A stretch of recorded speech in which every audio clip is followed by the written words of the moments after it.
আসসালামু আলাইকুম সবাইকে। আজকের এই ভিডিওতে সবাইকে স্বাগত।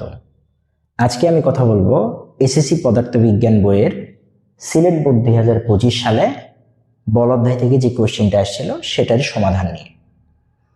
আজকের এখানটায় আমি যে প্রশ্নটা নিছি সেই প্রশ্নের এখানে একটা উদ্দীপক দেওয়া আছে এবং এই উদ্দীপকে বলা আছে এখানে একটা বস্তু আছে এ এবং এখানে একটা বস্তু আছে বি, অর্থাৎ এ এবং বি বস্তু। এ বস্তুর ভর দেওয়া আছে 600 কেজি এবং বি বস্তুর ভর দেওয়া আছে 400 কেজি। এ বস্তুর আদিবেগ দেওয়া আছে 20 মিটার পার সেকেন্ড এবং বি বস্তুর বেগ দেওয়া আদিবেগ দেওয়া আছে 10 মিটার পার সেকেন্ড এবং এদের মাঝখানে সংঘর্ষ হবে, মানে এই দিকে যাচ্ছে ও ওই দিকে আসতেছে, তাহলে এদের মাঝখানে একটা সংঘর্ষ হবে। সংঘর্ষ হওয়ার পরে 8 মিটার পার সেকেন্ড মিলিত বেগে, এটা মিলিত বেগে চলবে, সংঘর্ষের পরে মিলিত বেগে চলবে, এটা বলা আছে। আমাদের প্রথম প্রশ্ন বলছে, মানে প্রথম প্রশ্নে যেটা বলছে যে কত সময় পর সংঘর্ষ হবে। আমরা একটা সিম্পল জিনিস বলি, এখান থেকে এ আছে বস্তু আর এখানে আছে বি বস্তু, তাহলে এ বস্তু আর বি বস্তুর মাঝখানের গ্যাপ কত? 300 মিটার। তাহলে এ বস্তু নিশ্চিতভাবে একটা দূরত্ব অতিক্রম করবে, S1 দূরত্ব, আর বি বস্তু নিশ্চিতভাবে একটা দূরত্ব অতিক্রম করবে যেটা S2 দূরত্ব। তাহলে S1 দূরত্ব এবং S2 দূরত্ব একত্রে মিলিত যখন হবে তখন তো তাদের দুইজন মিলে 300 মিটারই অতিক্রম করবে, তাই তো? তাই যদি হয় তাহলে আমি লিখতে পারি যে এ বস্তুর অতিক্রান্ত দূরত্ব,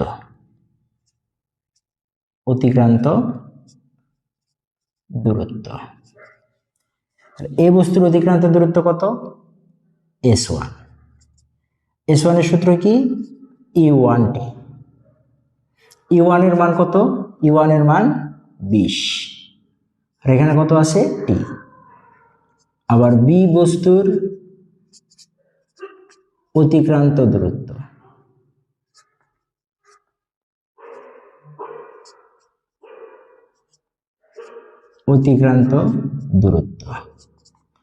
এটা কত? এটা হলো S2। S2 সমান কি? U2t।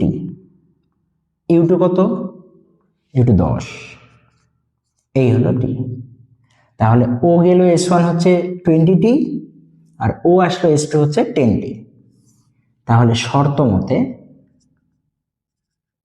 মতে এই যে S1 প্লাস S2 এটা সমান 300, তাই না? ও যে S1 গেছে যে পরিমাণ দূরত্ব আর S2 আসছে যে পরিমাণ দূরত্ব, এই দুইজনের মোট দূরত্বই তো 300। তাহলে S1 কত? S1 হলো 20t, S2 কত? 10t, সমান কত? 300। তাহলে 20 আর 10 কত হবে? 30t, সমান কত? 300। তাহলে t এর মান কত হবে?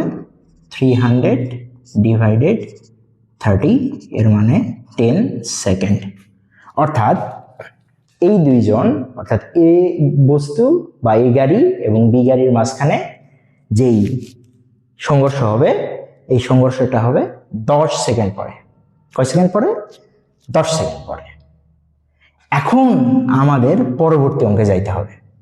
এখন আমরা যখন পরবর্তী অঙ্কে যাব, সেই পরবর্তী অঙ্কে আমাদের লেখা আছে যে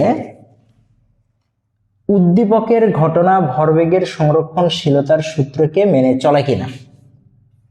উদ্দীপকে যে ঘটনাটা দেওয়া আছে এই ঘটনা ভরবেগের সংরক্ষণশীলতার সূত্রকে মেনে চলবে কি না। তাহলে ভরবেগের সংরক্ষণশীলতার সূত্রটা কি? ভরবেগের সংরক্ষণশীলতার সূত্র হলো কোন বস্তুর আদি ভরবেগের যোগফল, অর্থাৎ এই যে দুই বস্তু আছে এই দুই বস্তুর আদি ভরবেগের যোগফল এবং সংঘর্ষের পরে যে শেষ ভরবেগ হবে সেই ভরবেগের যোগফল সমান হবে। তাহলে তাই যদি হয়, যেহেতু এটা মিলিত বেগ দেওয়া আছে, তাহলে আমার লিখতে হবে যে সংঘর্ষের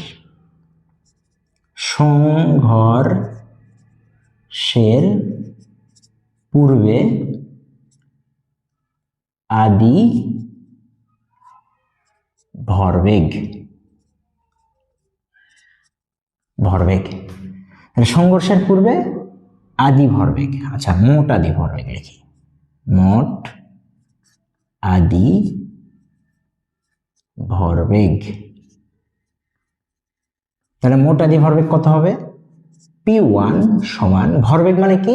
ভর এবং বেগের গুণফল। তাহলে প্রথম বস্তু m1, দ্বিতীয় বস্তুর এই প্রথম বস্তুর বেগ কত? u1, তাহলে m1 u1 প্লাস দ্বিতীয় বস্তু m2, ওই বস্তুর বেগ u2। এখন m1 কত? এখানে যে বস্তু আছে সেই বস্তুর ভর কত? 600। u1 কত? u1 হলো 20 প্লাস m2 কত? এই যে m2 দেওয়া আছে 400 ইন্টু, এইখানে হচ্ছে কথা আছে। কথা কি? এই যে 10 মিটার পার সেকেন্ড বেগে ও যে আসতেছে, এই 10 মিটার পার সেকেন্ড বেগে ও যে আসতেছে, ও তো বিপরীত দিকে আসতেছে। এই গাড়ি যেদিকে যাচ্ছে ঠিক তার বিপরীত দিকে সে আসতেছে। তাহলে তাই যদি হয়, তাহলে এই বেগকে যদি আমি পজিটিভ ধরি, তাহলে অবশ্যই এই বেগকে নেগেটিভ ধরতে হবে। তাহলে এইখানে হবে -10। তাহলে এইটা হবে 6 দুগুণে 12, তার পিঠে 1 2 3 0, প্লাসে মাইনাসে মাইনাস, 400 দিয়ে 10 গুণ করলে হয় 4000। তাহলে এটা হলো 8000 KG metre per second. KG metre per second কিসের একক? ভরবেগের একক। এটা কি কখন হইল? সংঘর্ষের পূর্বে। এবার আমাদের দেখাইতে হবে সংঘর্ষের পরে। তাহলে এবার লিখতে হবে সংঘর্ষের পরে মোট শেষ ভরবেগ। তাহলে এইটা P2 সমান, এখন দেখা যাচ্ছে যে আমাদের যে m1 v প্লাস এইটা হবে m2 v। কেন? কারণ আমরা জানি যদি মিলিত বেগ হয় তাহলে এটার সূত্র হয় m1 u1 plus m2 u2 সমান m1 plus m2 into v। তাহলে সেই অনুসারে আমরা এটা লিখতে পারি যে m1 plus m2 into v। m1 কত? m1 600 লিখলাম। m2 কত? m2 400। v কত? v হইল এই যে শেষ মিলিত বেগ দেওয়া আছে 8। তাহলে 6 আর 4 1000 গুণন 8, তাহলে এইটা হবে 8000 কেজি মিটার পার সেকেন্ড। তার মানে সংঘর্ষের পূর্বে আমার ছিল 8000 এবং সংঘর্ষের পরেও আমার হইল কত? 8000। এই যে 8000। তাহলে আমি লিখতে পারি যে P1 is equals to P2, মানে সমান হয়েছে। তাই এটা ভরবেগের সংরক্ষণশীলতার সূত্র মেনে চলে। হ্যাঁ।